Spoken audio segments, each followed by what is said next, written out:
ये दोनों गाड़ियां राइवल्स नहीं है। चलिए अब ये वीडियो यहीं पे एंड करते हैं। अच्छा, आपको वीडियो अभी भी देखनी है?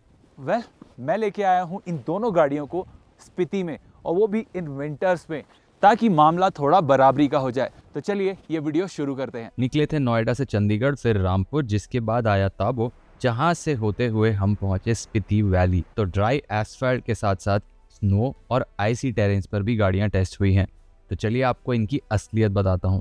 सबसे पहले थार रॉक्स का हिल ड्राइविंग एक्सपीरियंस देता हूं। देखो, सामने जिमनी जा रही है और ये मैं चला रहा हूँ गगन भाई की थार रॉक्स 4x4। ये डीजल मैनुअल वेरिएंट है। अब मैनुअल वेरिएंट की पहले बात कर लेते हैं। इसमें मैनुअल जो उसकी स्टिक वगैरह है, इसका जो क्लच है उसका ट्रैवल बहुत लंबा है। तो जब आपको बार बार गियर शिफ्ट करने पड़ते हैं तो आपको बार बार ये इतना लंबा क्लच दबाना पड़ता है। बट थैंकफुली इसमें जो टॉर्क है उसका स्प्रेड बहुत बढ़िया है, ठीक है। तो पहाड़ों में आप इसकी टॉर्क की वेव को बहुत आराम से राइड कर सकते हो। अभी तो थोड़ा डाउन हिल था, बट अप हिल में भी कोई इशू नहीं आता है। और इसके जो गियर स्टिक है, इसके थ्रोज यानी इसको जो डालने में एफर्ट लगता है वो भी बहुत ज़्यादा नहीं है। 2 फिंगर से भी देखो गियर आराम से शिफ्ट हो सकता है। बस ये है, इसका जो क्लच पेडल है वो जब फर्स्ट गियर पे आप उठा रहे हो या फिर रिवर्स वगैरह लगा रहे हो गाड़ी, तब थोड़ा दिक्कत देता है। वहाँ पर इसका जो बाइटिंग पॉइंट है, रिलीज़ पॉइंट जो इसको कहते हैं, वो ढूंढने में आपको थोड़ा सा इशू होगा। बट ओवर टाइम उसकी आदत पड़ जाती है।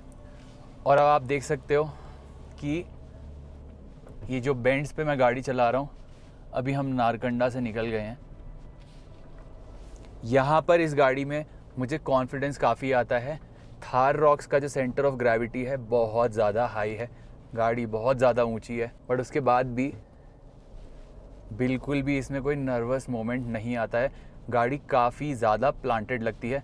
ऑब्वियसली इसके जो टायर्स हैं वो भी काफ़ी चौड़े हैं और जो ट्रैक विड्थ है वो भी काफ़ी ज़्यादा है, तो इसलिए ये गाड़ी काफ़ी प्लांटेड लगती है। और अभी जो मैं बड़े पॉट होल्स क्रॉस करके आया हूँ, उस पर भी गाड़ी काफ़ी आराम से सेल करती है, कोई भी इशू नहीं होता है। तो अनलेस आप इसको पुश कर रहे हैं, इन कॉर्नर वाले रास्तों पे आपको बहुत ज़्यादा प्रॉब्लम नहीं होने वाली है। तो परफॉर्मेंस के मामले में थार रॉक्स को बहुत बड़ा एज मिलता है। देखो सामने जिमनी है, वो थोड़ा स्लोली चल रही है, बट यहाँ पर आप एक सिंगल गियर में ये पूरा जो कोर्स है कर सकते हो, as long as the roads are good, जो अभी फ़िलहाल काफ़ी अच्छी हैं। ये देखो, थार रॉक्स के साथ आप काफ़ी अच्छी स्पीड्स मेंटेन करके जा सकते हो ऐसे घुमावदार रास्तों पर। एंड बॉडी रोल एक्चुअली इतना ज़्यादा वेल कंट्रोल्ड है।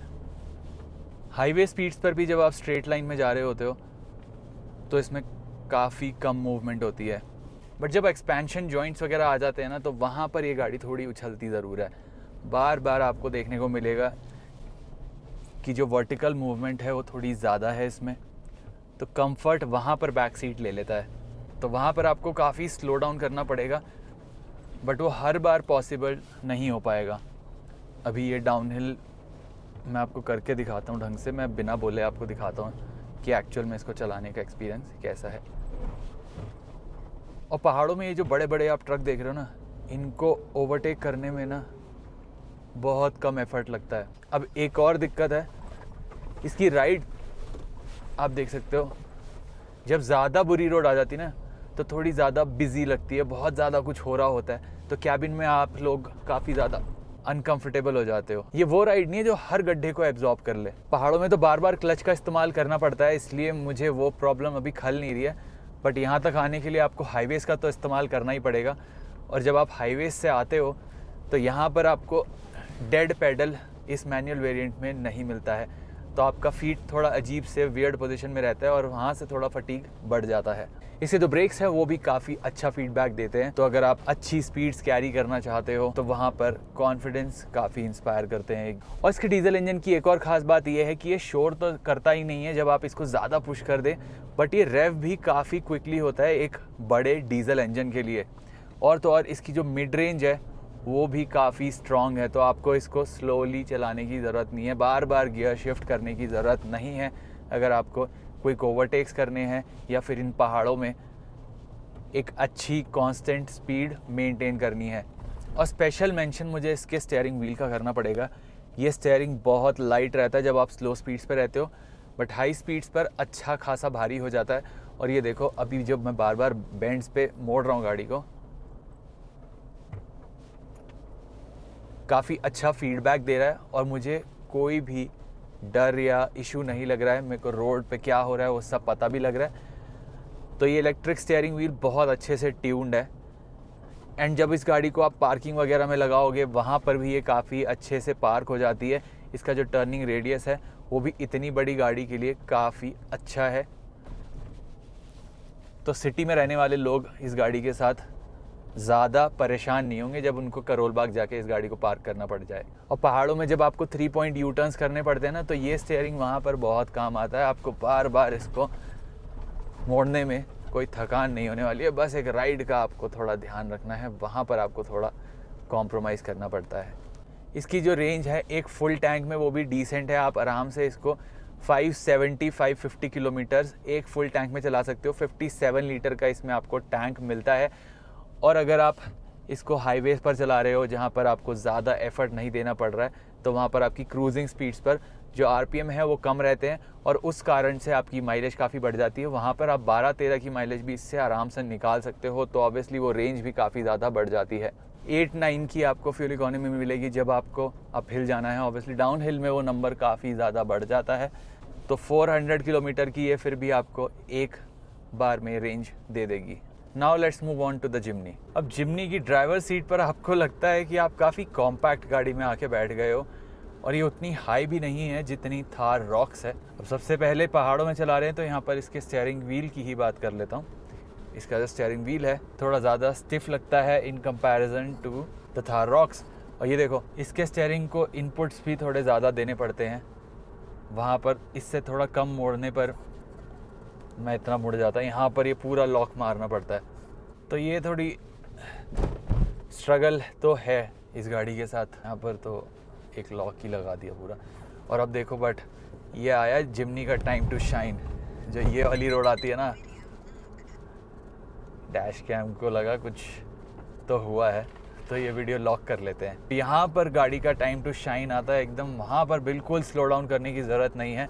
थार रॉक्स के साथ भी वैसा ही है, उसको भी स्लो डाउन करने की ज़रूरत नहीं है।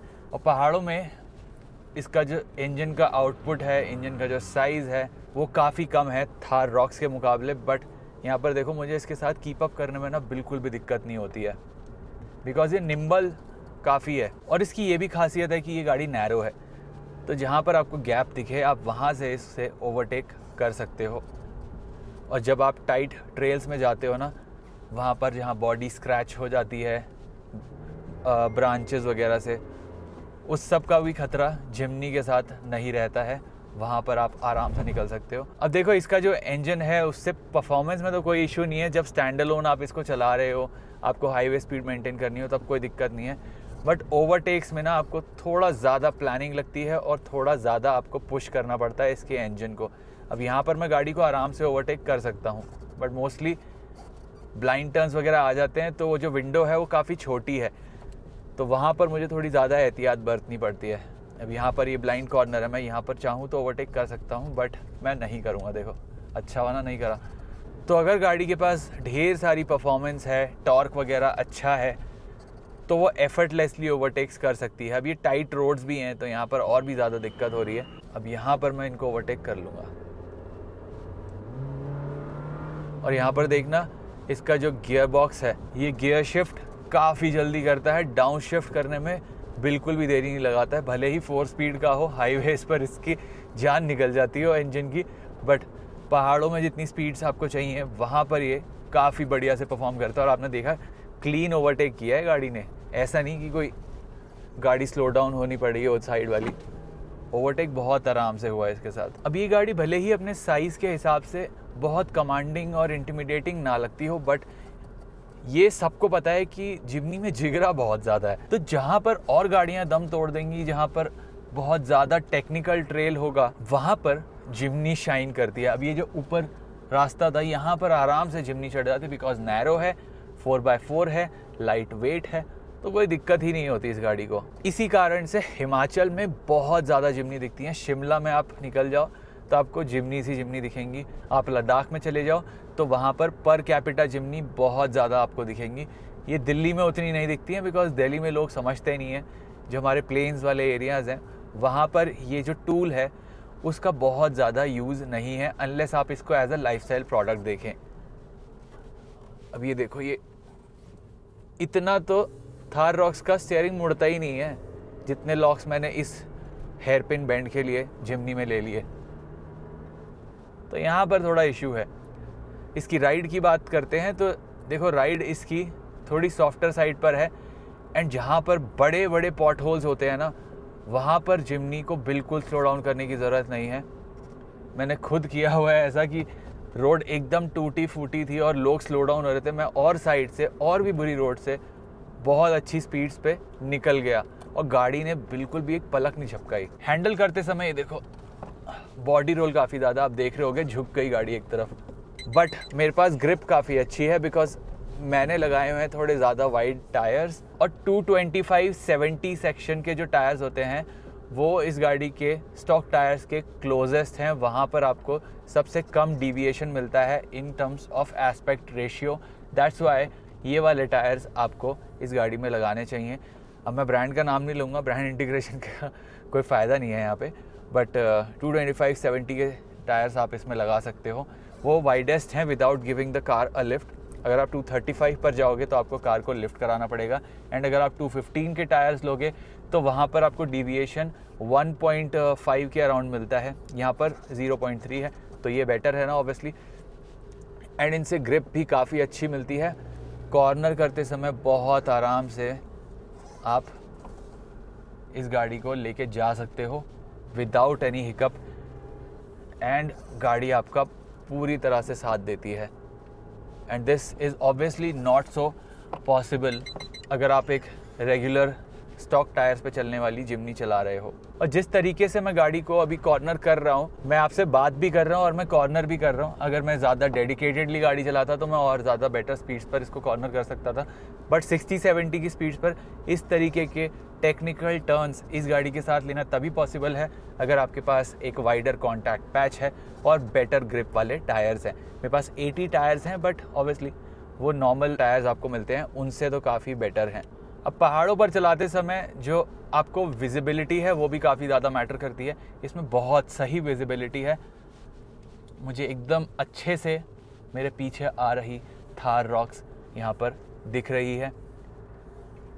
ये जो मिरर है ये भी डिसेंट है, बट ऑब्वियसली ये डे नाइट RVM मैनुअल है। वहाँ पर भी बड़े बड़े आपको ORVMs मिलते हैं। इसका भी फ्लैट बॉनेट है, बट साइज़ में जो इसको एडवांटेज मिलता है वो इसे पहाड़ों में थोड़ा ज़्यादा बेटर बना देता है। अब इसका जो ट्रैक्शन कंट्रोल है वो थोड़ा ज़्यादा अग्रेसिव लगता है मुझे। हल्का सा अगर गाड़ी पीछे से स्लाइड होती है तो वो किक इन कर देता है। इवन अगर आप स्पीड ब्रेकर्स जो होते हैं, जो 3 के मल्टीपल्स में लगे होते हैं, उनको अगर आप थोड़ा स्पीड पे क्रॉस कर दो तो वहाँ पर भी ये किक इन कर देता है। But despite a small engine and very little performance, obviously comparatively बोल रहा हूँ मैं, इस गाड़ी को पहाड़ों में चलाने में मज़ा बहुत ज़्यादा आता है। ख़राब रास्तों पर बहुत ही ज़्यादा इसकी बेटर हैंडलिंग देखने को मिलती है। और ये जो टाइट स्पेसेस पे निकालने में इसमें आपको ईज़ मिलती है ना, वो जिमनी के साथ ही मिल सकती है। बट जो इसका स्टीयरिंग व्हील है वो इतना हैवी है कि आप उसे खास अप्रिशिएट करोगे नहीं। देखो, जिमनी का आपको जो छोटा साइज़ है उसकी मैंने तारीफ़ बहुत कर दी, लेकिन एक्चुअल में जब आप इन पहाड़ों पे चलाओगे और आपको एक प्रॉपर यू टर्न लेना है, 3 पॉइंट टर्न लेना है, तो वहाँ पर ये गाड़ी आपकी काफ़ी ज़्यादा एक्सरसाइज करवा देगी, आपके शोल्डर मसल्स बनवा देगी।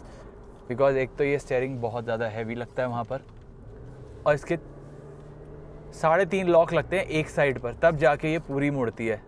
और तब भी टर्निंग रेडियस कोई ख़ास नहीं है, आपको काफ़ी ज़्यादा इसके साथ लड़ना पड़ता है, तब जाके गाड़ी मुड़ती है। तो जहाँ पर एक यूजुअल गाड़ी जो इसी साइज़ की होगी वो एक बारी में घूम जाएगी, वो जो जिमनी है इसके साथ आपको एटलीस्ट 1 या 1.5 टन एक्स्ट्रा लेना पड़ेगा। बड़ी है, देखो यहाँ पर जहाँ ऑल्टो चलती हैं वहाँ पर आपकी गाड़ी आराम से घूम फिर जाती है साइज़ के मामले में।